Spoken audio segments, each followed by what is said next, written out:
Are we live? Yes, we are. Alrighty. Good morning, good afternoon, and good evening, Internet world and universe. And welcome back to another episode of Not Another Podcast. Hope you're staying safe. Hope you're keeping cool. Hope our British people are keeping cool. And not really much else to say on that front. Yep. Gents, how are we doing?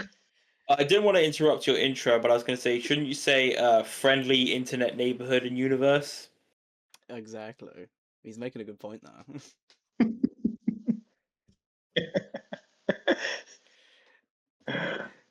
Gents, how are we doing today? Yeah, I'm doing all right. I'm as good as I can be. Yep. Is the world treating you good? The heat's No. killing me. The heat's killing me. Oh, I showered this morning and then I was just sweating all day. I had to shower. I needed to shower again. It's not fun. This heat is not fun. No. Yeah, it'll be getting cooler soon, so that's good. Oh, well, temporarily, but don't forget this is the coldest summer for the rest of your lives. Oh God, don't remind me. I love it when half of the country is in drought. It's great. It's so lovely. All of Wales is in drought. Yeah, they. Where are they going to swim then? Oh my God, yeah. Bro, it's not even just us as well. Like most of France has gone into a drought as well. Like it's I'm guessing you guys have seen the wildfires in the south of France and the north of Spain. yeah, they've been bad. Like that hundreds of thousands of people have been evacuated. Mm. Yeah. Obviously, I hope any listeners in France and Spain are staying safe and just keeping away from any danger. Yeah. It's not looking fun right now. No. Well, on to Okay, something well, much more fun. Exactly. yes. Spider-Man. We are going to be talking about we're going to be talking about the brand new Spider-Man movie, Brand New Day. Yes, sir. Okay. Very Before we- original title. Mm-hmm. Yes. Before we get into anything, we must preface this is going to be filled with spoilers. So if you have not seen the movie, click off of this now. Massive warning. You will be spoiled. We do not care. We're going to edit in like massive warning klaxons going. Yeah, there's going to be a giant alarm. Like, it's probably already played if depending on the version. So this is your final warning to close the thing and go see the movie. All right. Mm-hmm. Yeah. And then once you've I think they're gone. And then once you've seen the movie, and then once you've seen the movie, come back here immediately so you can hear our thoughts, and then you can comment as well. Exactly. We will give you your opinion. Your opinion and you will follow that opinion. opinion. You have our opinion because we're right. Because our opinions are objectively correct. To all the who's Yes. listening, we are joking. Anyway. All right. 1, 2, 3, 4. Spoiler time. Okay. God, wasn't it great when he Jean Grey? Yeah, am I right, guys? Fucking Jean. Okay. So I just want to go over some things. So Jean Grey kissed Spider-Man. Yeah. The Punisher is the new Spider-Man. I mean, I think the 20-minute sex scene was kind of unneeded, but it was quite tasteful. Yeah. Better than the Polio I also loved when Morbius showed up. Oh yeah, he said it's morbing time, and he made 1 million Morbucks spawn out of nowhere. It was great. Yeah, I didn't expect like Spider-Man to have an intimate scene with the Hulk. Yeah. Oh Christ. Okay, so I think let's talk about the actual movie. So the movie, genuinely, and I think the best place to start would be the ending of No Way Home. And how essentially it was left open to any future director, future creative team that wants to come and take over Spider-Man, which I think was a very, very smart decision. I agree. Indeed. Because, contractually, Sony has to make a Spider-Man movie every 3 to 5 years, otherwise they will lose the rights. So, we are going to keep getting these movies, so let's at least make them interesting. Yeah. And so we got a new creative team. with Destin Daniel Cretton, who was directed Shang-Chi, coming and taking the reins for directing.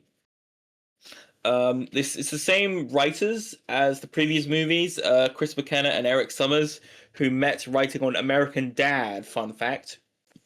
Wow. They did. Oh my And God. then the script itself was actually rewritten and revised by the writer of Challengers, Justin Kozitskis, who is more famously Oh, yeah. known as the potion seller of the most powerful potions. You can't have. That's I don't not a get that joke, by the reference. way. You can't I have. my don't get that potions. reference. Alex, do you get that reference? Potion seller, I require your strongest potions. You can't have. I don't get it. It's a silly video. You can watch it later. You but can watch it he, later. he did a silly little video where he talks about selling potions, and then this guy ends up writing challenges, and now has Reality got is strange. that writing way. credit on Brand New Day. Yeah. Yeah. Wow. Yeah. So we got this new team coming in, and I think they needed to make it really clear that this was going to be a new vision for Spider-Man. Because after 3 Tom Holland movies, honestly, I wasn't sure they could take it. Yeah. I mean, we were probably going to be talking about it a lot. I think Homecoming was good. Far From Home wasn't great. Definitely had issues. And No Way Home was pretty good, but obviously heavily relied on nostalgia. Oh yeah. But generally, I'm not a huge fan of the direction they took MCU Spider-Man in. I Up think that's until Is it the very is it the recently. direction? Is it the direction of making him a protege to Iron Man? Yeah, that was the thing I had a huge issue with. I think that's the early thing on. most people kind of have their biggest problems with when it comes to this rendition of Spider-Man, especially because, especially throughout like the first and second movie, and even his introduction, he kind of relies on Iron Man as like being there, which is one of his biggest like plot points early on. I mean, they take the piss out of it in Homecoming with the training wheels protocol. Yeah. Yeah. To be fair, I mean, you could argue that most of the MCU is reliant on Iron Man because It's the first movie. you Yeah. know it's the first movie. He's literally the title character of that entire universe of films, and like it's not even just Spider-Man in the Spider-Man movies. Like a lot of the villains even rely on the existence of Iron Man, like Ultron, famously. Vulture, Mysterio. I mean, you could technically count Electro in No Way Home because he ends up getting amped up by an arc reactor. Oh yeah, that is true actually. Forgot about And that. obviously, technically in the new one as well, because Department of Damage Control, which is by Stark Industries to deal with the fallout of any kind of mass catastrophic apocalyptic event. Yeah. All right. But I think one thing that was very clear from when we got the first set photos was that there was definitely a vibe shift. Oh Hmm. yeah, 100%. The photos with the tank, photos with the crowds as well. The term aura farming comes to mind, definitely. Yeah, there's that photo from behind, and like I think he's like standing on the tank, and you just on a tank, and you just see these crowds, and it's like, now that's Spider-Man. Yeah. Yeah. And I think also it's just showing the commitment for them to doing things practically as well. Like Tom is actually in the suit for most of the movie, which he's is actually a doing a lot. massive upgrade compared to him just being CGI for most of it. Yeah, like him And being in then- the suit and doing a lot of the stuff in it is quite important. The fight choreography and all of the movement in this movie was amazing. Oh yeah. Absolutely spectacular.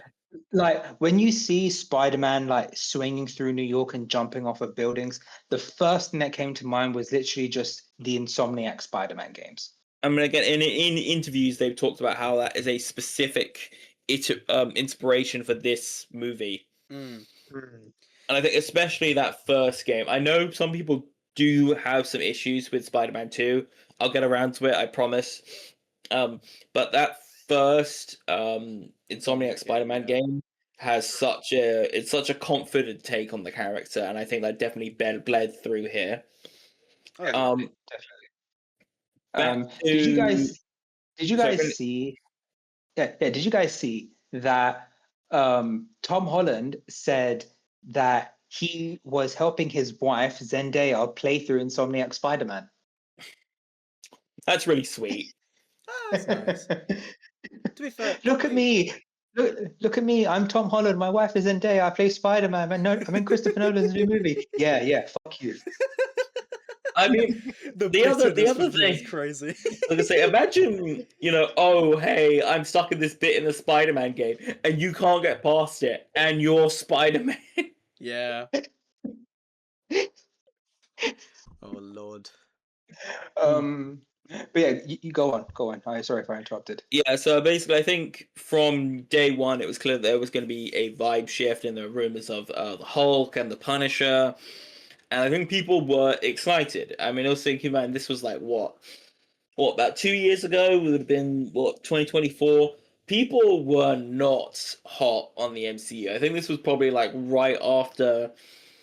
I'd say probably like the Marvels was like the most recent one. Oh, in 2024? Probably. Let me double check. Let me double check. Hold on.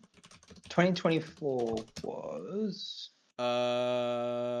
Oh no, it was Madam Web and That's not MCU. That doesn't count. no, still that came out around that time. The only real movie that I can see was there was Deadpool So 2020. Deadpool Wolverine. Yeah, that was the only movie in 2024. Yeah, so like I said, people are generally not super hot on the MCU. I think uh people were, optimistic about Fantastic Four, Thunderbolts, kind of an unknown quantity. Brave New World was looking like it was gonna suck. So when these images came out, I think there was a real like groundswell of enthusiasm for this movie, which we hadn't seen in a long time. You say that, but then I remember some of the early leaks and rumors about the plot of this movie that Yeah, like people. initially what Sony wanted. Oh boy. I didn't see any of this, but I'm not entirely sure about who wanted what, but the original idea is that I heard it was going to be a grounded story. Then I heard it was going to be another multiverse story. Then they were going to bring like Tobey Maguire back, and there were just so many leaks and rumors in the air, like 2024 to 2025, when the movie was like in production. yeah. So it was kind of a mess in terms of what people were believing to be true and real or not. I do think that the movie was quite grounded in terms of approaching a Spider-Man story. It didn't have the same kind of having to reference and connect with the rest of the MCU. Like, I feel like you could definitely. It actually is more connected than the previous movies, but it handles it so much better. Yeah, definitely. Like, you could definitely watch this movie stand alone and not have to watch any of the others. Like, to understand Far From Home, you have to have seen Endgame. Obviously, to understand Endgame, you have to have seen Infinity War. To understand No Way Home, you have to have seen Far From Home. While this one, there's not really a lot of homework to understand and watch this movie. The most you just have to understand is just, oh, he's done something that's made everyone forget who he is. So now he's just Spider-Man, and that's the entire premise of like the basic part of the entire movie. That's like the premise half the film bases its like subplot on, which is like pretty simple. I think so. We've thoroughly moved into our actual thoughts on the movie. So I think the best place for me to start overall is I think the acting overall is so much better in this movie. It is insane. I don't know if it's the script. I don't know if it's the actors themselves. I don't know if it's the directing, or if it's a mix of all three. Tom Holland is amazing in this movie. He really manages to balance like the comedy and the melancholy and the rage that this version of Peter feels. His accent is also so much better. He sounds like he's actually from New York. He doesn't sound like an English guy trying to sound American anymore. Yeah. To be fair, I mean, I did watch I did watch Homecoming, Far From Home, literally over the past 3 days. So I don't think the accent is that bad in the movies, but when you watch No Way Home, but not No Way Home, Brand New Day, it definitely feels different. And obviously, when you watch the other movies, you see how young Tom Holland is. Yeah, he's definitely older, and that's helped. Yeah. Well, yeah, to be fair, I think I think a lot of comparison was to come back from when he was first introduced, which is in Civil War. Like Civil War's introduction was pretty much like was obviously quite big, and then I think because it was his like first debut of Spider-Man, it was like he wasn't like his accent wasn't too great and everything like that. But he's Oh, definitely improved. God, I remember. I think I was watching Ant-Man in the cinemas, and they offhand mentioned. I think it was Michael Pena's character offhand mentioned, "Oh, we got a guy who crawls up walls," and I was what, like 12 at the time, and I went mental. I was walking home from the cinema going, "Oh my God, Spider-Man! They're gonna bring in Spider-Man! Holy shit, Spider-Man!" And then when the trailer for Civil War dropped, and you got the bit and the introduction, I was just like, "Oh my God!" Homecoming as well. I also really liked. So like I said, I'm not one of those people who go, "Oh, Tom Holland sucks as Spider-Man. He's only just now good." I do like Homecoming.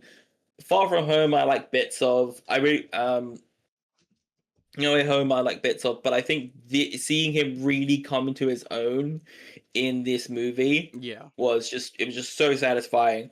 It took them long Hmm. enough, but it was so satisfying. And the also- supporting cast as well is super, super strong.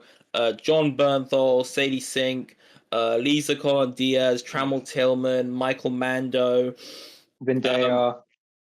yeah, of course, Zendaya, Jacob. Is Jacob or Jason Batalon? It's Jacob Batalon. Yeah. Yeah. Yeah, The CEO of Sex. Yes, the CEO of Sex. All really, really strong in this movie. And I think, especially in these Marvel movies, there's usually one person who's acting harder than everyone else. I didn't feel that here. Everyone felt, good. Mark Ruffalo, how can I forget? Mark Ruffalo is really great in this. Yeah. For how little he's actually in it, he's Yeah, pretty but good. again, I think he was in it just enough. Yeah, because it's a Spider-Man movie. You don't want to have like an entire thing where like half the time. And I think like, this links back to what we were talking about earlier, was that this feels definitely more connected than the previous movies, but in a better way. Yeah. In a way that makes logical sense. Who else is hanging around New York? The Punisher. Yeah. Peter needs help figuring out his DNA. He goes to Bruce Banner. Yeah. It works. It feels like it would be. Reference. It Sorry, feels like it would be it does just feel like a comic book run of like. Yeah. It's not just bringing in Nick Fury for no reason, for Yeah. contractual obligations. It's like, what characters would work? What characters would supplement Peter's story? Because there's this whole thing about, the man versus the monster, and of course, the Hulk relates to that. And in this feeling of being alone, of isolation, of struggling with your own power. And again, Jean Grey relates to that. And the Punisher is also there, He's just to be funny. Which is you mentioned the Hulk, but he also struggles with his own power as well. Yeah. Yeah, Like, so I'm saying it's those three constant- characters feed into each other.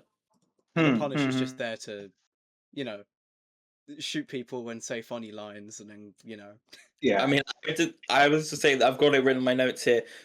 John Bernthal's delivery of "oh shit" takes the film from that was genuinely 8.5 to a solid 9 for me. that was That is probably, I would say, probably in like top 5 line deliveries in the entire MCU. Yeah, bro, there was so much passion behind it. They were just like, so the Hulk's gonna chase you now, and he went, I know how to do this, and he did it perfectly. It was so funny. Also, if you're wondering what number one, it's I recognize the council's made a decision, but given that it is a stupid ass decision, I've elected to ignore it. Honestly, perfect, excellent. Love that delivery. I was gonna say I think I agree with a lot of what you were saying, and I think they've definitely taken it to quite a good direction, in the sense of like, what kind of people would Spider-Man have been like dealing with between like this movie now, and they introduce like Tombstone, and you've got like Michael Mando's like Scorpion, and it's like, oh, okay, like they do really nice like teasers for like what's been going on. I mean, I saw well, again, it feels like he's got like an active rogues gallery. It feels lived in. But I also saw the tweet that was like, Scorpion's inclusion was the most, oh god, here, damn, fine, version of the character. But honestly, that kind of works. He is a jobber. Yeah. It's funny that they've literally established all of the rogues as just a montage at the front.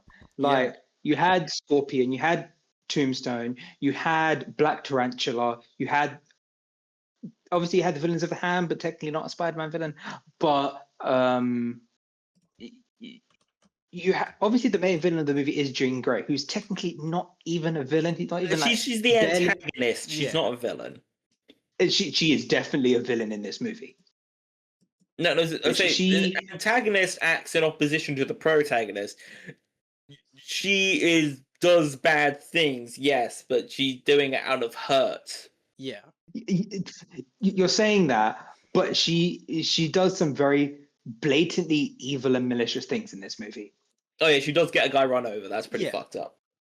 Look, all right, let's just establish some of the worst things that Jean Grey did in this movie. She took control of Zendaya. Mary Took Jane, not control of- Zendaya. Mary Jane. No, it's Michelle Jones. Oh, God, MJ. that thing drives me fucking mental, man. Like, either Okay, she is MJ or she isn't. Why are you bothering with this? Yeah. Ignoring the character name for a second. Jean Grey takes control of MJ, pretends to be MJ to kind of goad this That emotion was out. devious, actually. That was It pretty was foul. devious. That It was foul. devious. It was devious. But then she proceeds to jump off of the roof, and if Peter wasn't quick enough, she would have died. Yeah.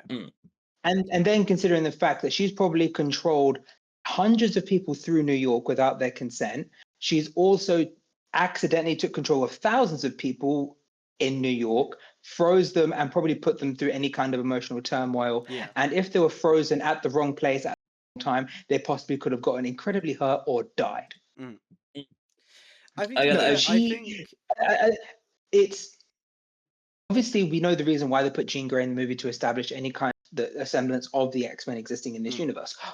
But having the main villain of the movie be Jean Grey is incredibly out of character for it to be Jean Grey.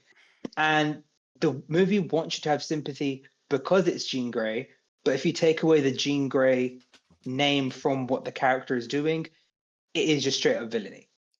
I mean, I kind of agree with you. I mean, I think, for all things considered, I think Jean Grey playing a kind of antagonistic role isn't too out I mean, of like I said- character. Also, you got to keep in mind the one one of the like Dark Phoenix exists. It's Dark Phoenix, right? Where Jean is also a villain, but like that film is weird and it does a bunch of silly stuff. But like whatever, right? But like I think One thing I do want to say about having Jean as the villain is that it gave us the opportunity for lots of these smaller bit parts to play the villain for a bit. There's been lots of love for the guy he talks to on the street, the lady in the tank. Yes, before she jumps into the guy that gets hit construction by the worker. taxi. Yeah, the construction. worker, Yes. He, he was really having fun with that scene. Very mischievous and devious. And then, of course, when you have her taking control of other characters, and then it's the actual actors, of course. So, Yeah. Michael Mando, Yeah. and John Bernthal again was very funny with the this guy has issues. Yeah. Also, I want to establish she also unleashed the Hulk. Like, yes, her intent wasn't to unleash Savage Hulk. She unleashed Professor Hulk. But it's the equivalent of randomly shooting a gun and then accidentally hurting someone. Yes, it may not have been your intent, but you still shot a gun and it hit someone. So if Peter was not able to contain Hulk, Hulk could have caused immense amounts of damage. He I could think have And the hurt one people. thing, He could have killed people. Yeah. So another thing is like the movie is trying to make you feel this kind of manufactured empathy for Jean, because obviously she's hurting, but it's clear that she shows absolutely no remorse for her actions. I think it's a bit nuanced because I understand where they were going with the whole idea of like she kind of doesn't really care about the casualties of everyone else, because it ties into the whole kind of one of the biggest plot points of the X-Men entirely, which is like normal people do treat the X-Men and mutants as a whole horribly. So yeah, her of having course. little care or sympathy for regular people's lives makes sense. Like it logically it makes sense why she wouldn't care, because those exact people were the reason her sister's dead. So Yeah, but then her main issue should be with damage control, not The thing is, it mostly is. random civilians. It Well, mostly but I think is. that she's willing to do anything to get at damage control, Yeah. but she doesn't care about the collateral damage. Yeah, like get damage Mm. control are the main targets, but obviously, like if I have to do a bit of collateral damage, or like if the elderly lady in the tank like died or something, who cares? You know what I mean? Like Yeah, it's a she does it for a means to an end. It's not like oh my god, Mhm. I'm gonna kill John 76 on the side of the street because it's funny. It's more, I think it's very much a case of they're trying to. Don't get me wrong, I think they're probably doing it a bit too late now, but they're trying to like bring in the whole like the way regular Marvel civilians like treat mutants and the X-Men in the Marvel universe as a whole. They're trying to like introduce that as a concept, and I think it's a I good think if concept. mutants were more established, like as a threat, I think her reaction would be more justified. If people going, "Oh, I don't like these, filthy muties in New York." Yeah, But you know, I mean, we're I'm just very gonna in- have to wait and see. I'm very interested to see how they tackle the mutants in the MCU, because obviously we got aspects of. I think that how should I word this? When it comes to the original X-Men movies with Patrick Stewart, Ian McKellen, Hugh Jackman, the ones from the early 2000s, I think that did it the best in terms of how they established that mutants can be seen as villains in terms of uncontrollable when you have powers Jean do it. and yeah.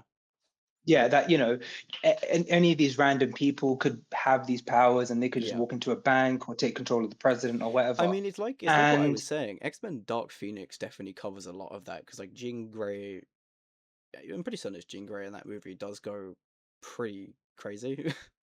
The thing are that's you always talking? Is Are you it talking about Dark Phoenix the movie, or Dark Phoenix the movie, or Dark Phoenix the comic line? and he means the movie, the I mean the, the the terrible, movie. terrible movie. Yeah. Oh, the one with Sophie Turner. Yes. The one thing I was gonna say is, why don't mutants just like pretend they got their powers some other way? I would think it's incredibly difficult. To be fair, it doesn't really matter. I'm just taking the piss. I know. The thing is, at this point, it's kind of irrelevant how they get their powers, because they're still going to be victimized in any kind of way. I mean, ever since their conception, they've always been an allegory for, Racial prejudice, for the most part. Yeah. racial prejudice, or whatever. I mean, originally you could say it was prejudice against colored people, black people, brown people. I mean, as it got to the 90s and 2000s, you could say it was prejudice towards people of the LGBT community. So they've always just been a generic allegory for any kind of oppressed and minority people. Let's save the X-Men talk for the end. Yeah. Just because I want to get back to the movie that we just saw, not movie we're going to see in like 2 years. Small It's tidbit. relevant. Small tidbit. I always can never get out of my head, because I really like Michael Mando. He's really, really good. Is I can never not just see Voss every time I see him. I always think of Nacho from Better Call Saul. No, to be fair, that as well. But like the Vars from Far Cry 3 just stands out so much. Did I ever tell you the definition of insanity is doing the same thing? Oh, that's a nice phone. That's a nice goddamn phone. I'm gonna keep that phone. He's so good, man. But yeah, it's just it's so funny how the Far Cry games have just been trying to recreate that, and they couldn't even do it with fucking Giancarlo Esposito. That just makes me sad, man. Like it's Giancarlo Esposito. Come on, but whatever, it's fine.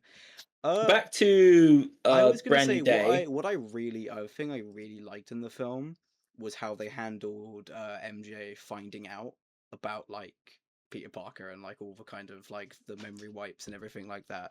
I kind of like the way they handled it and the way that she was just honest with him about it. Like they didn't. Yeah, I mean, because it's if I found out that I had my memory messed around with and the guy who knew about it didn't tell me and was trying to hide it, I'd probably be freaking out as well. I love the fact they didn't sugarcoat it or like tiptoe around the idea. And I love that MJ was very like thing on like, and you didn't give me a say in whether I wanted this to happen. Like I really liked how they were trying to apply that. Like, to be fair, because the whole point is that the only reason it happened was because Peter Parker like made a pretty serious mistake the first time around. Yeah, sorry, I know I don't want to harp on No Way Home. But the fact that like Doctor Strange didn't go, okay, so like everyone meets before I start the spell, that everyone meets everyone, right? Oh, wait a minute, we should probably think this through before I do this massive memory wiping spell. It's genuinely really funny. That memory wiping spell would have probably gone perfectly. Do you know what Peter Parker needed? A lawyer. He did have a lawyer. You got Matt Murdock. Yeah, but Matt I was Murdock just about to say that. Murdock should have been there to explain exactly what he wanted. It's like And this is why every movie or every plot that has a wish that goes wrong, it's simply solvable if you just have a lawyer to do the fine printing for you. Yes, and this is why you always read the terms and conditions. So back to Brand New Day for the third time. What I was going to say. Sorry, finish what you're saying. I was going to say. So I've been looking into since watching the movie, how this is set relative to the other MCU projects. So some rough predictions have this movie set around 2028, because obviously we already prefaced spoilers. This movie we see Yelena in the movie, and she already references the New Avengers. The New Avengers, I think Thunderbolts happens towards the end of 2027. So, and between Thunderbolts and the post-credit scene is about 14 months. So Brand New Day has to happen somewhere around between these 2028. So in terms of how it relates to everything else, we do have a rough idea. I do want to... Sorry, you finish what you're saying. Yeah, I was saying, seeing Yelena in this movie was really funny. She's just like chilling in the bathhouse. She has her office, and you just see like Peter being really awkward as he has to get in. Yeah, and there's no way he wasn't bricked up during that scene. 100%. Yeah, he was. He was absolutely bricked up in that movie. No, bro. Peter Parker's loyal. He's loyal to his girl, bro. And Florence Pugh. Yeah, but, yeah. He can behave himself. Okay, but my point with discussing the timeline is, if this is set in roughly 2028, No Way Home happens towards the end of 2024. So MJ's been without Peter in her life for 3 years, roughly. They go through MIT. There's the sequence at the beginning. They talk about graduating from MIT. So from start to graduation is about 3.5 years. Yeah, the opening montage kind of covers it all, because it shows him like beating down each one of the villains, and then it's like, oh, they're finishing MIT at the end of it. And it's like, I think it tries to, like, the beginning of the movie tries to briefly just cover, like, oh, he's just kind of sat and watched as everything's happened, as he's just done his job as Spider-Man.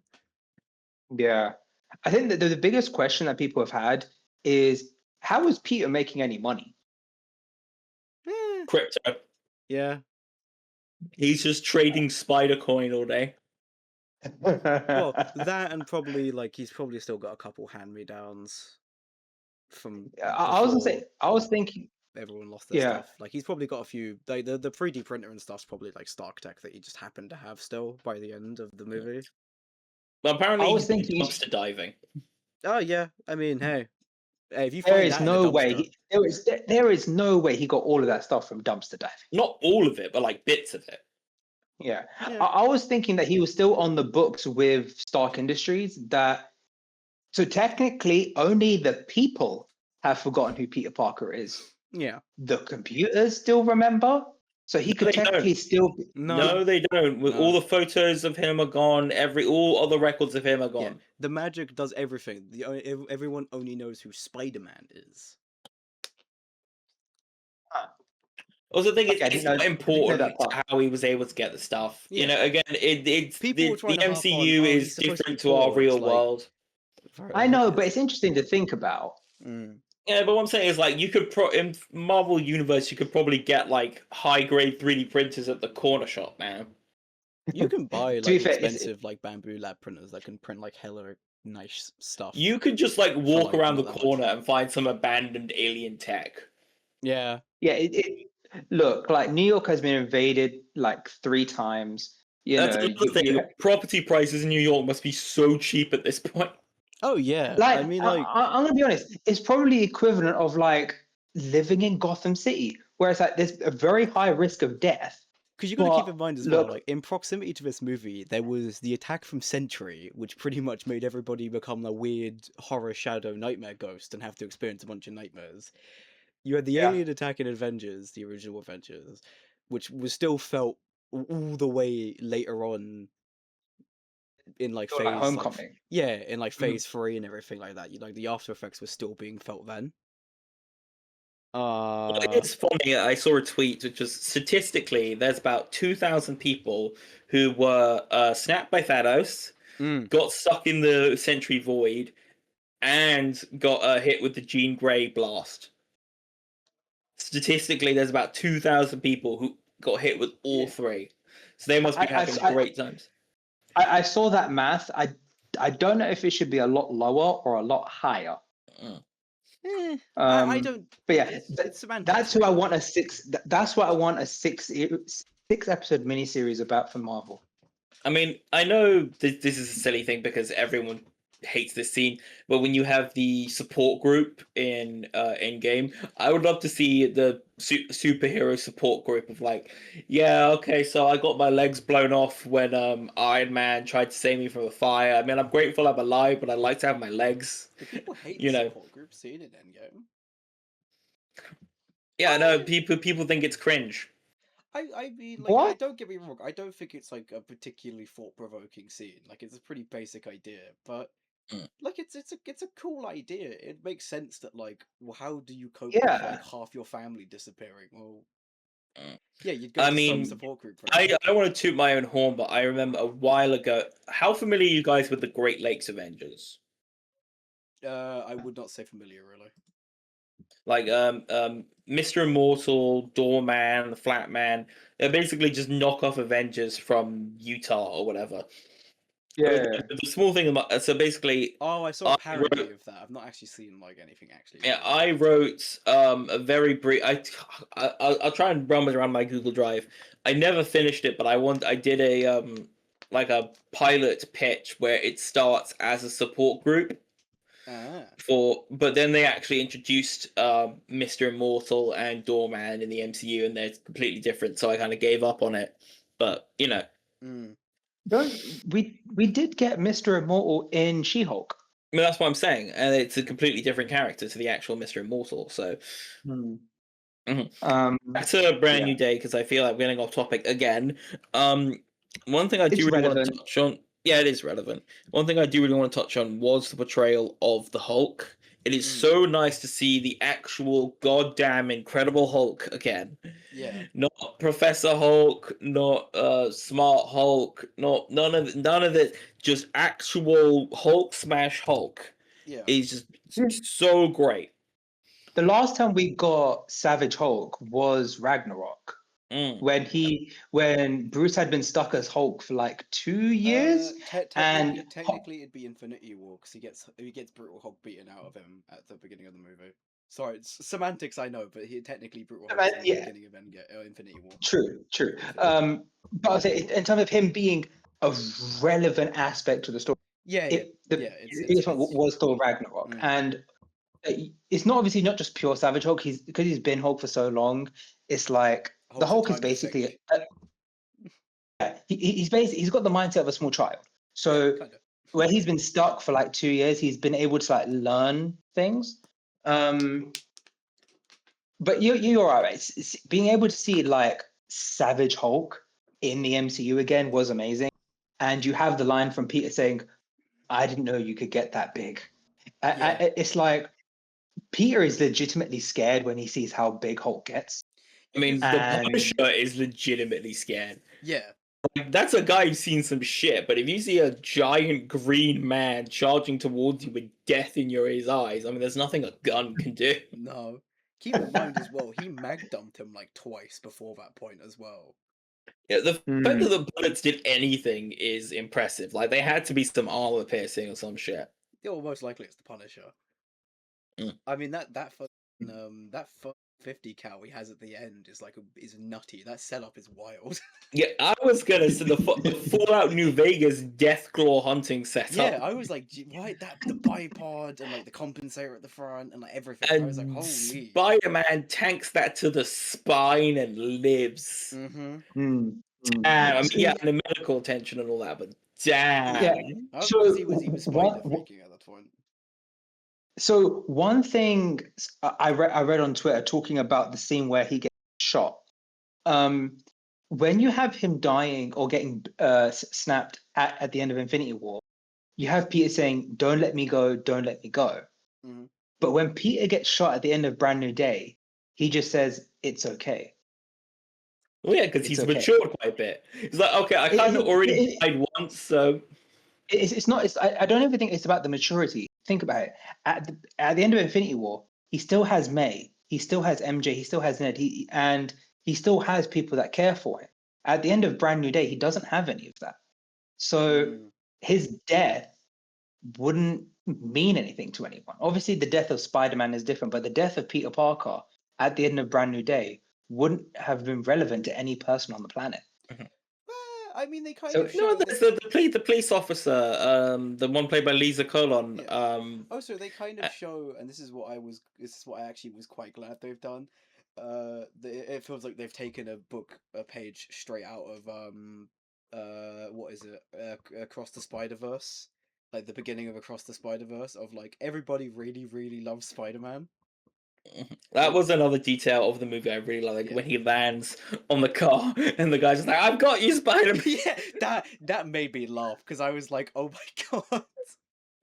that yeah, like honestly, like if Reminds me of the do you remember the kebab guy from Superman? Who would give like Superman free Yes. kebab? It's the same guy. It's the same thing. I think it's really cool. I love it when they show off like that. Yeah, the average person would actually quite like a lot of these people, or would think they're kind yeah, of like cool. look, if Spider-Man was real and was helping people around around my city, and like I saw him and he gave me a high five once, I'd be like, hell yeah, that's my guy. Yeah, exactly. I would get Spider-Man like to take a selfie with me, and I'm getting him to sign shit. Yeah, Like, exactly. yeah. I Also, think can you imagine? That, But I think it's look, I a was great saying, aspect of the film that they included that as a thing, because the idea that the people of New York actually do quite like Spider-Man, like outside of Jameson, but Jameson wasn't actually in this movie. yeah, that's one thing that struck me as quite odd. Just the Yeah. complete omission of J.J. Jameson, because they made quite a big deal out of him in No Way Home. Yeah, I mean, not 'cause even a reference, no mention there of was his Daily literally, "I'm Bugle, James Jonah nothing. Jameson," and this is Spider-Man is Peter Parker, and he's like, "Oh my," and it's like, yeah, they don't even include him, and I'm like, huh. yeah, I'm surprised at that. I mean, another thing, and I get why they didn't do it, because he hadn't shown up in the previous 3 movies, and they didn't want to just start bringing him up now, but the complete omission of any mention of Uncle Ben. Yeah, I know there's like the You see, really that doesn't actually nothing- bother me. And like I said, that it's one specific scene when he's talking to Jean Grey, which is about how he lost his aunt. Like, it would have been so easy to just like, oh, I lost my uncle too. Yeah. You No, know, but They could have to just be said he fair, lost it's like both. Like they could have to worked be with fair- both characters for that. we don't actually know whether did Uncle Ben exist in the MCU. They've well, hinted we at have it, to they've assume hinted he at did it. because Peter Parker's Spider-Man.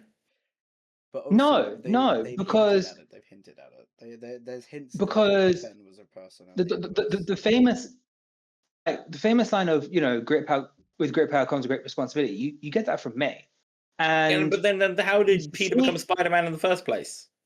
Yeah. he when look, I watched Civil War like 2 days ago.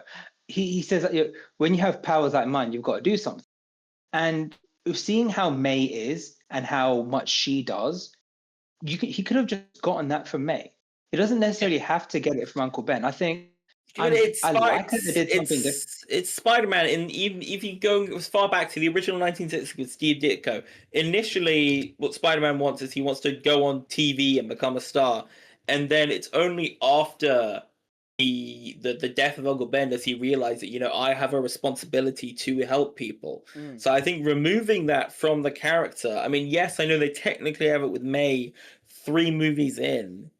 But I think removing that aspect from the character entirely, and again, removing the antithesis of that in J. Jonah Jameson, someone who brings him down but also makes him aspire to be better, I think, is a real missed opportunity. Yeah, I think it's an important part of the character that they've just kind of, probably because it doesn't fit the direction they're going for. So I'm nitpicking here. I'm nitpicking.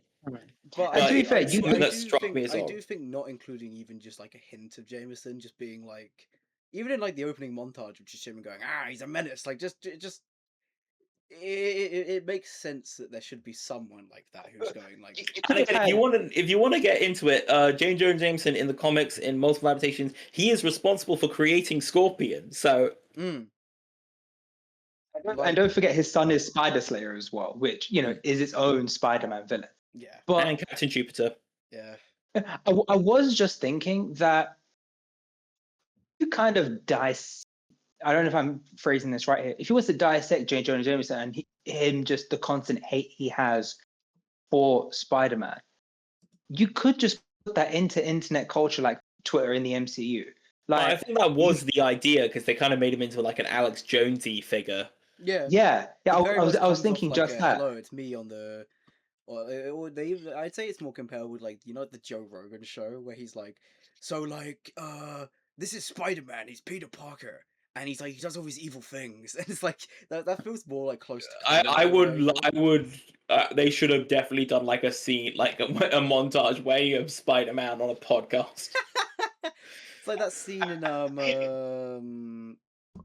think So Spider-Man, have you ever considered doing ketamine? No. Wait, who is he talking to? Elon Musk? Isn't Joe Rogan super into ketamine, or is DMT he's into? Yeah, Joe Rogan's into DMT and a lot of weed, Yeah. and Elon Musk does a lot of ketamine. yeah. Mm. I was gonna say Yeah. I would have liked it if they'd like the scene in Across the Spider-Verse where Miles has to do like the apology video. I have to apologize. I took a bad sponsorship deal to make money. Like he has to do he gets like cancelled and he has to do an apology. Like having He little... didn't get cancelled. That's the whole plot of No Way Home. Yeah, true. That is actually the point. I kind of wish they played into it a little bit more. Just because modern playing in the modern day internet culture would have been kind of fun, but I get why they probably didn't, just because it's a bit of a. I mean, the thing I was going to say with this movie is that there was so much going on. We haven't even touched on damage control. I'm a big Severance fan, so Trammell Tillman in here was great. Yeah, he I love how they have the hand security and they're just stealing the ninja outfits. Yeah, I love that they don't change anything at all. They just like, yeah, we're just loyal to you. This just. I think that was part of the agreement. Like, okay, fine, we'll work for you, but we still get to be ninjas. we want to keep the outfits. Wouldn't you want to keep that deal though? Like, fine, we'll work for you, but I'm not losing the fit. Like, if I was a ninja and someone told me to stop being a ninja, I would just not do that. Yeah. I mean, again, it happens in the movie where he's fighting the ninjas. He's like, oh, that's so cool. I also like the fact that I love damage control just like in this movie as a whole. I love the way that their entire existence is just like because damage control weren't they first introduced around Homecoming? Yeah, they started with Homecoming, so I think having it come full circle is really. It starts off in Homecoming, but if you look at chronology, it starts in 2012. Yeah, just after the first Battle of New York. Yeah, it technically starts just around then, and then obviously that's when. So damage control has been, if Brand New Day is set in 2028, so damage control will be around about 16 years. 16 years in universe. So they've gotten to the point where they're like reverse engineering how like biological powers work. Like it's really cool what they were like showing. Yeah, that whole aspect, I really, really love this whole trying to figure out what makes superheroes tick thing. I mean, it almost makes me kind of think of like a SCP Foundation in a way. Yes, it does. Oh yeah, I got that vibe a lot from them.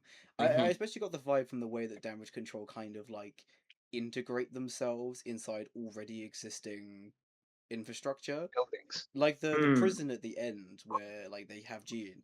Like it's just a normal prison. Like it's not like a specifically special designed prison. It's literally just a normal prison, but with like. I mean, if you've seen Wonder Man, yeah. Damage Control has a relatively big presence in that show as well, which is also created by Daniel Cretton, who spearheaded this movie, which was unfortunately had its season 2 recently cancelled, which is a huge, huge shame. Yeah, I saw. Yeah, the even second after it was season of already Wonder Man. confirmed. Yeah. Because I Mm. never I never watched it. Did was Wonder Man good or like? Wonder Man was fantastic. Because I never saw it, but I heard it was pretty good. I mean, the thing is, right, you could just probably edit out all of the actual, like, Marvel stuff and just pretend it's a show about an actor, and Yeah. it still works. But the Marvel stuff is also pretty good, and Yeah. Ben Kingsley is in it, so I love Ben Kingsley. Yeah, He's fair back I as love Ben Kingsley. Trevor Slattery, which Yeah. is, you know, Croydon. a character that, like, I didn't expect to ever see again, and then I didn't expect to ever see again. Yeah, like very. They bring him back sometimes. It's just like Mm. Oh, he's like the Marvel equivalent of like a glup shitter. I love it. Well, it's like it's like how in Shang-Chi they have the like monstrosity guy that he like fights in the game. Abomination. Yeah, they have Abomination. Terrible with names. Yeah, they have Abomination. He just shows up again just to be in a boxing ring or whatever. And I'm just like, Wong. it's just so he can There get was like like a period of time where Wong was in everything. yeah, because they were trying to to be fair, build up he to was something in- and then they canned it all. Like it was weird. So they were trying to build up to a bunch of stuff He- involving Wong, and then Obviously, they he just was kind of- Doctor Strange 2. He Yeah. was in. Was he in She-Hulk? He was in She-Hulk. He Yeah. was in Shang-Chi. He was in Spider-Man. Doctor So Strange again, the- Multiverse of Madness. Which makes Yeah, there was the Hmm. joke that it was the Wong cinematic universe. Yeah. No, 'cause obviously, technically now Wong is the Sorcerer Supreme after Doctor Strange was snapped for 5 years. Yeah. Well, we'll just have to wait for the solo Wong movie, of course. They're Yeah, not gonna make that, but pretty that would much. be really funny. Yeah, because I think To me, Benedict Wong will always be the MC of Street Countdown. So yeah. there's no way in hell you get that reference. I died. Me? Yeah, no, I'm just gonna nod my head along and go, yeah, maybe I do. No, I don't. but he's I in the don't. IT crowd where you see he's a very funny bit part. Yeah, I'm just gonna nod my head right. along and go, yeah, I know that bit. Yeah. 100%, I know that reference. yeah, definitely. He's also in Prey, funnily enough, the game Prey. He's very good in that. Oh, Ah. yeah, he is in Prey, isn't he? Yeah, Oh. he's the main character's brother. Oh, God, that's a flashbang. Prey was great. Yeah, I love Prey. I love Prey. Yeah, sorry. moving on, I think swiftly. The one thing again, I keep on trying to bring it in. That's why I've been interrupting. Back to the Hulk for a second. Well, it's a weird thing to love, but I think it was a great way to frame it. Was how, you know, obviously Jean Grey forced him into being the Hulk for a bit, but then he later actually hulked out because of he was kind of freaking out that, oh wait, you actually went and made the universal inhibitor. But it's almost framed like an addict to relapsing. Yeah. I don't think it's not the universal inhibitor that makes him. I think just the idea that not necessarily being controlled, but even just the idea of Professor Hulk being unleashed, he saw all of the damage around him. I think He he's was just possibly- overwhelmed in that scene. Well, It's I just think freaking they- out. He was they overwhelmed. kind of do it He as a was case of, overwhelmed. like, he panics and he freaks out. So then, and then that Yeah. kind of gives a chance for it. It goes with the inhibitor's gone. So as he's freaking out and panicking, Hulk kind of goes, "It's my time," and Yeah. kind of breaks out. Yeah, because obviously the whole thing Guess with the who's Hulk back? is that it's the other Back. personality behind Bruce Banner who helps him deal with all of his trauma and defense, all of his trauma and defense from when Bruce was abused as a child by his father. I mean, the thing is, Mark Ruffalo is such a great actor, and because of rights issues and studio politics and real world politics, we've just been robbed of a solo Hulk movie, and especially I know there's been rumors he's going to be stepping back after after Doomsday and Secret Wars, which honestly I do not blame him for. No, I really don't. But I would. He's not had a good show out with Hulk as a whole. I think they've really, especially by the time of like not Infinite War. I think by Endgame they just kind of entirely sidelined the Hulk entirely. I mean, that's what I'm saying. But I just want, even if it's just one movie, like make it. Well, we use the term of 15 here in the UK. Just get really, really dark with it. Get into all the abuse. Yeah. Have that serious, brooding character drama, and then also have Smash stuff. Yeah. It's- Have like the seemingly perfect professor have like the dark, broken side of him, and then he's got a battle with Hey, the at evil least he's monster not inside him. molesting students. That is true. He just has to put up with the fact that they kind of just don't care about his lectures. They just want him to do That was really Hogwarts. funny. Just like, oh god, please stop asking me questions about Avengers stuff. Yeah, but like, what was it like Yeah, when you yeah. blew something up as the Hulk, and he's just like, oh man, like I don't like doing Any that. questions about physics? You know what I would love, but I know they're never going to do. I would love an adaptation, hopefully an animation of the Immortal Hulk storyline. Mm. But I know Is it's that just the one never with the going to happen. Maestro? No, that's the Maestro. That Immortal Hulk is a different variant. Mm. Immortal Hulk deals with the Green Door. I mean, I've not read it. in- I've not read it, so I can't say for certain. I think it's probably one of the better Hulk runs in recent years, and I know a lot of people that do like it. But Was that Al It- Ewing? Let me have a little look. I think, let me double check. I think it was Al Ewing. Yeah, it's Al Ewing, yeah. Yeah. Okay, well, I'll definitely give that a read at some point. Yeah, well, I was gonna say it is unfortunate, especially with Mark Ruffalo, because have you seen that he wasn't on any of the press tours for Brand New Day, any of the premieres? I don't think I saw him on the red carpet. I No, he mean, wasn't there. He wasn't invited.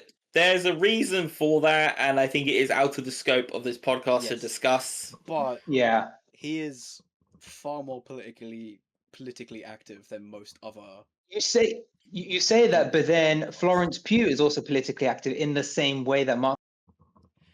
She was on the red carpet. Well, yeah, but she's Florence Pugh. She could do anything. Yeah, Uh-huh. I think I think Yeah. if Mark Ruffalo also had a great rack, he would probably be there as well. yeah.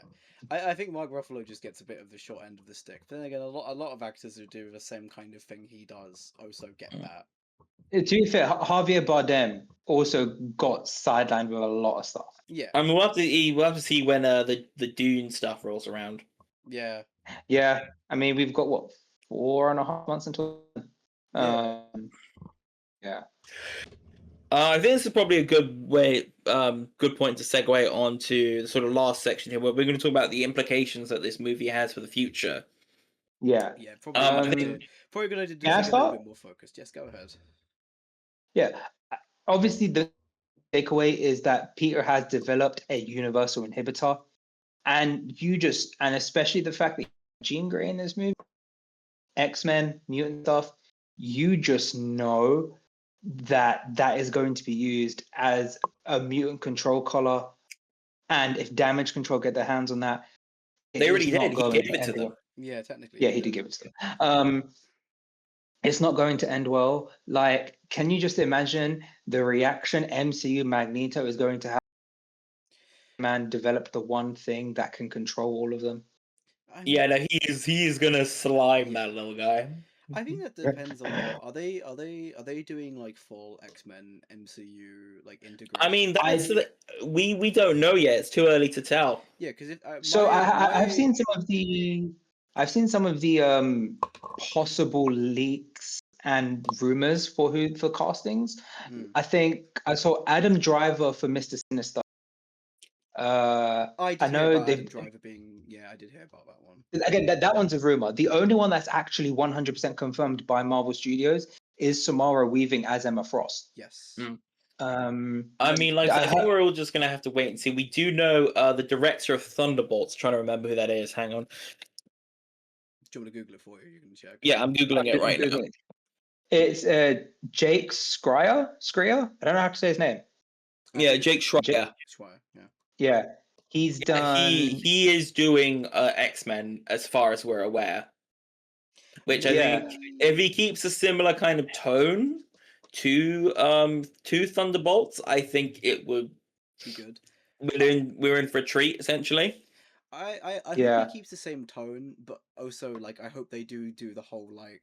Because I think it was the biggest critique of especially the original X-Men movies, where they tried to be like, we're super serious and like we're not going to do the whole like Yeah, no, I'm saying I mean, I think especially because they are skewing a bit younger with how, Jean Grey in the movie is like 16, something like that. Yeah.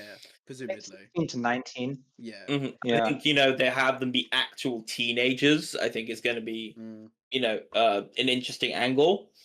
I think especially what's the word? I mean, I'm really hoping that when we get this MCU X-Men, I really hope that they're just going back to the basics. Yeah. I mean, yes, we did have First Class, which again, I love X-Men First Class. First Class. But is a if great you movie. First Class- if you It I'm is saying if you- it is the best or second best X-Men movie. I think it's Matthew Vaughn directed it, didn't he? Pretty certain, yeah. Yeah, I can double check. and Kevin Bacon's in it as well, which is ridiculous. But yeah, First It Class. is Matthew Vaughn. Oh, Yeah, First Class is a cool movie. I enjoy it. First Class is great. It's class. Yeah, Mm.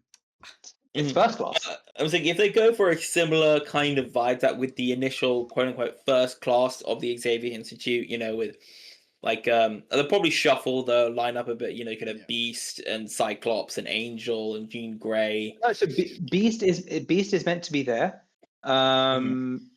So one of the rumors I heard about Cyclops is the actor they're looking for Cyclops is someone on the older side, somewhere around late 20s to 30s. So again, Well, that's going to make rumors the are Jean thing really awkward. No, so here's the thing. Speculation is that they're looking to do Cyclops with Emma. They're not really going to be doing the Jean stuff. Huh. Yeah. I mean, we're just going to have to wait and see. But, Yeah. Like I said, if they can bring the kind of energy the Thunderbolts had, actual filmmaking and not just setting up shit for Disney Plus, Yeah. I'm I'd be very very, very interested. And I think especially if they can focus on these new characters and, get rid of the homework, which is the big problem with the MCU, and focus on these new, fresh characters, I think it's going to be something that's really important. I mean, Meanwhile, I think give me 2 more Spider-Man movies, please. I think it'll be cool to see what they do with X-Men, because if they're going down like the whole thing of like Emma Frost and everything like that, maybe it'll be like a universe where like maybe they'll try and treat it like less where like maybe like Xavier and stuff is like as important. Maybe they go down a route where like it's a different kind of X-Men or something like that. I feel like I think they're gonna have to come up with how did they keep mutants secret for so long? Yeah.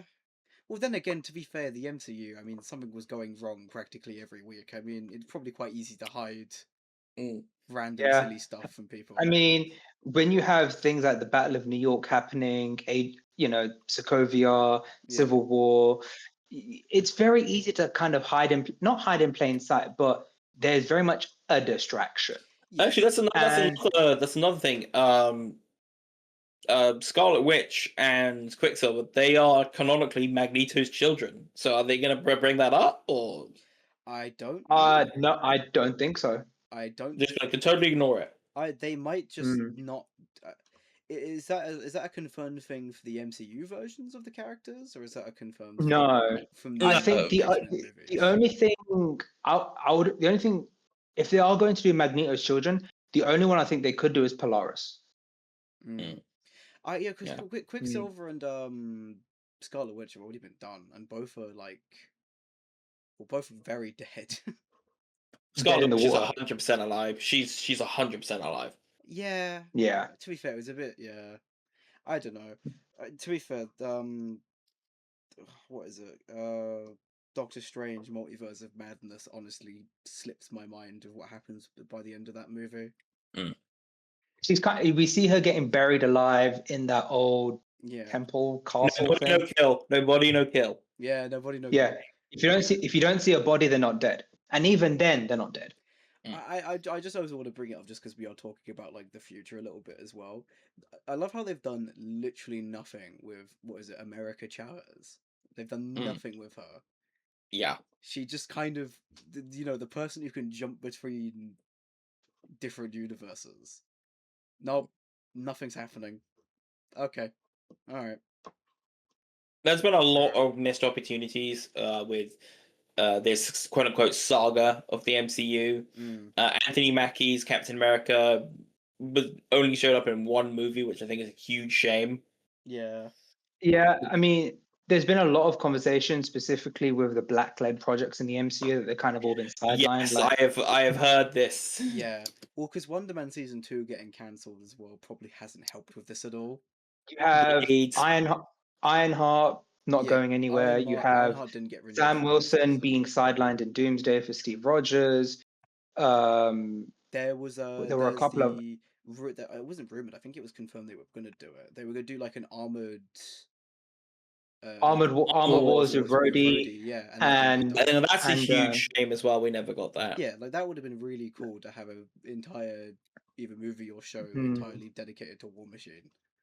Like, 100%. the fact you don't, because the thing is, post Endgame, we haven't really seen War Machine, have we?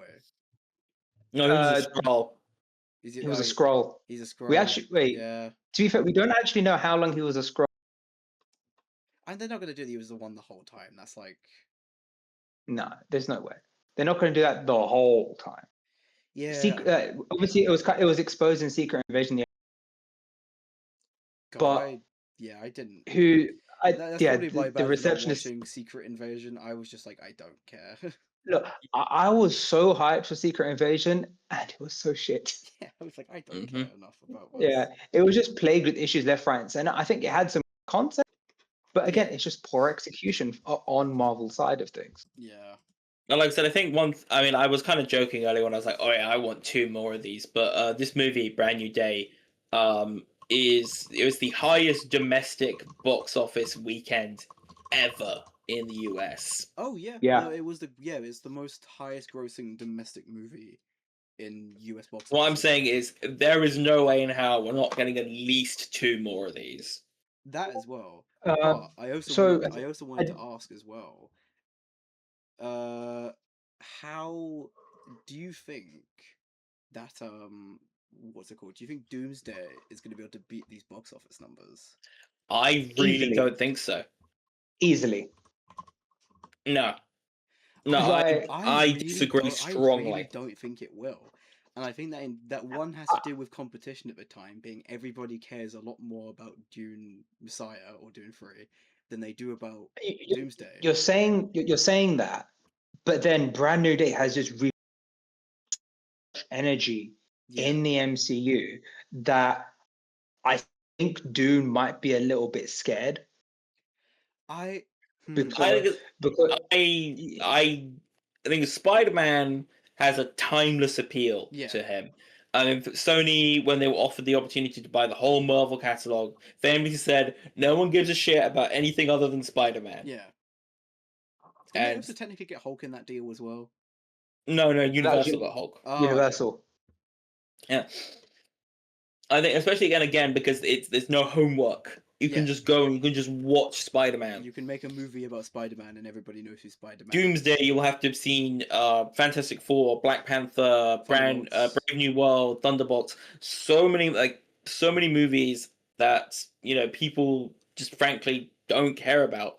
I still think Doomsday is going to make a lot of money. Yeah. I'm going to be honest. I think it probably will end up making more money than a lot of previous, more recent Marvel films. I think it's hitting like second. I think it's hitting like box office like second.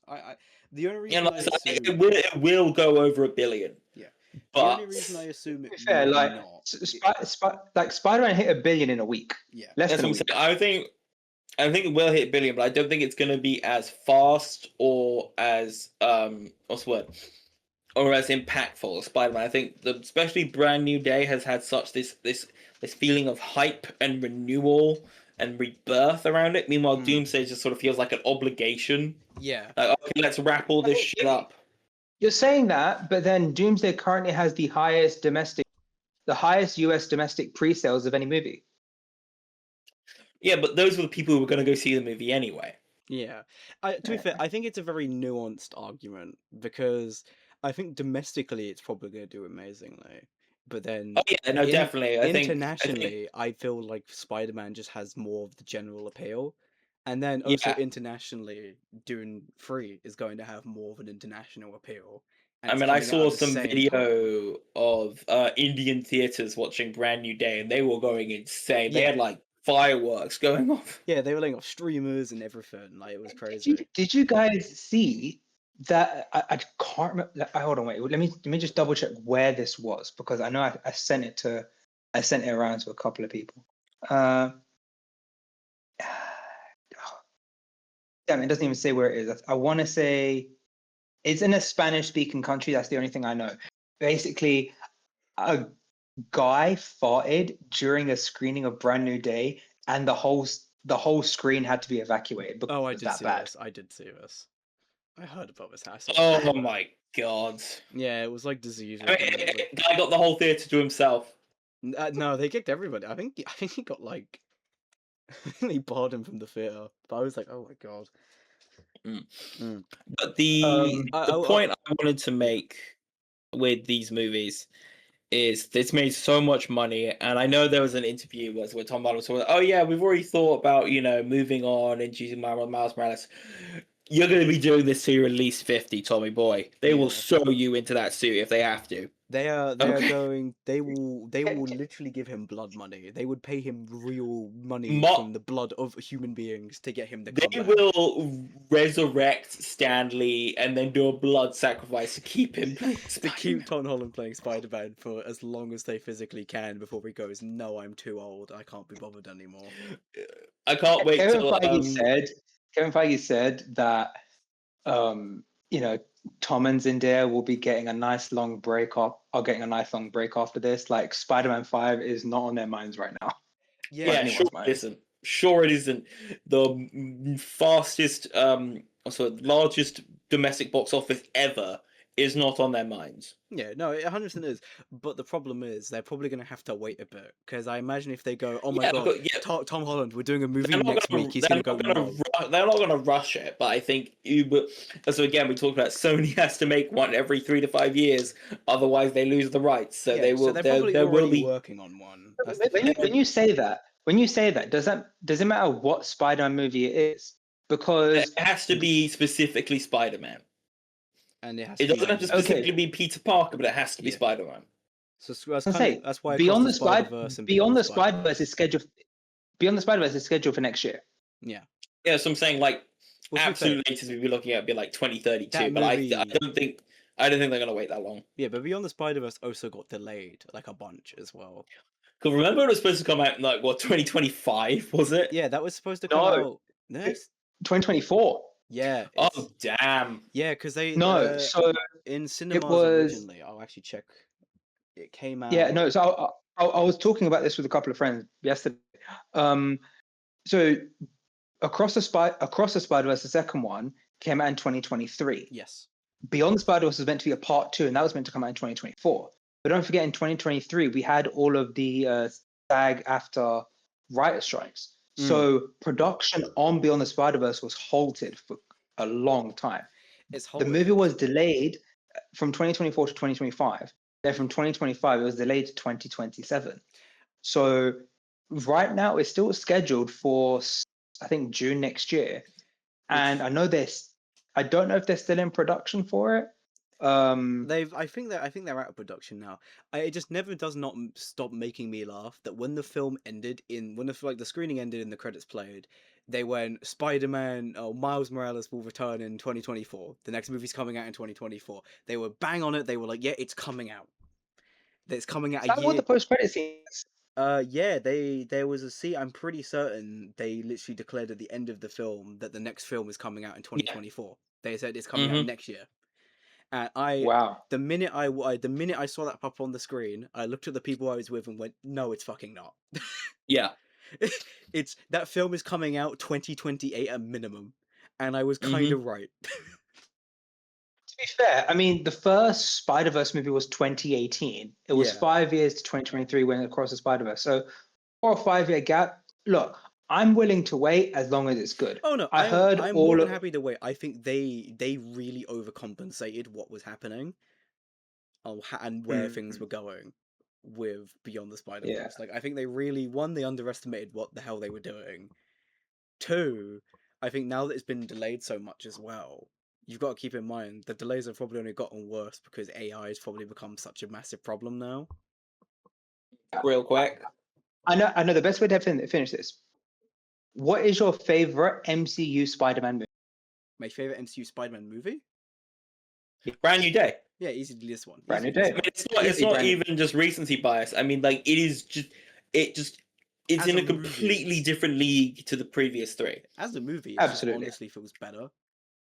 Like, if I had to say excluding Brand New Day, I'd probably say Homecoming, just because, well, I like the younger Peter, I like him still in school. I like the Vulture, Yeah. Michael Keaton's Vulture. I like, I know people took the piss out of the whole Iron Boy Jr. thing, but then when he gets the suit taken away and he goes back to his homemade suit to go fight the Vulture, that was was cool. very that was a great bit. Yeah. I think Homecoming is probably second, and if I can't do Brand New Day, then definitely Homecoming. Like, I think it goes Brand New Day, Homecoming, No Way Home, then Far From Home. yeah, I think most people would agree with that. Yeah. Yeah. I mean, I do need to preface. It's like, No Way if Home we're and Far From doing- Home can be interchangeable for me, in all honesty. Like, I think Far From Home, while it is good, I do think it relies a lot. as if on we're the talking nostalgia effects. reverse order, right, from worst to best, I'd say Far From Home, No Way Home, Homecoming, and then there's just this massive, chasm, like the Grand Canyon between Homecoming and Brand New Day.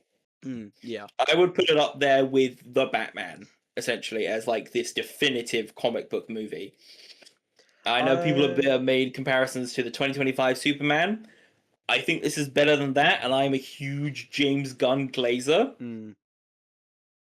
But I can definitely see similarities, the Hope Core aspects of it. I think the Batman is still a better movie, but this is like it's trailing. You know what I mean? Like, it's trailing behind it. Like, it's not far off. Definitely. Dude, but the Batman is spectacular. I need to watch that movie again. No, so You know what? Us three should meet up and watch that movie again. That sounds great. Let's do it. I am down for that. Oh, That is, all right. That is all from Are we us. signing off? Yeah, that will We be signing off? That is all from us Okay. tonight, viewers, I think. All right, internet. We love you, and we're gonna have to leave you. But I hope you enjoyed the show. Give it a like, subscribe, follow, comment, share it with your mom, share it with your dad, share it with your friend, and share it with your next door neighbor. Hope they all love it, and we'll see you next week. Bye-bye. And always remember the big potatoes. Exactly. Yes, this is big potato stuff.